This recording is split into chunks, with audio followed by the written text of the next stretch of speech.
Dua pesawat nirawak atau drone dilaporkan menghantam sebuah tank milik angkatan bersenjata Ukraina dalam sebuah serangan yang terekam secara dramatis dan diunggah di platform Telegram Rabu 11 Juni 2025. Rekaman video menunjukkan detik-detik serangan udara tersebut yang memicu ledakan dahsyat pada kendaraan tempur Ukraina.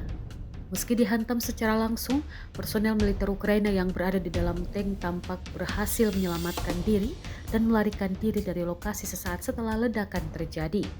Hingga saat ini belum ada pernyataan resmi dari pihak militer Ukraina maupun dari pihak yang bertanggung jawab atas serangan tersebut.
Download Tribun X sekarang, menghadirkan lokal menjadi Indonesia.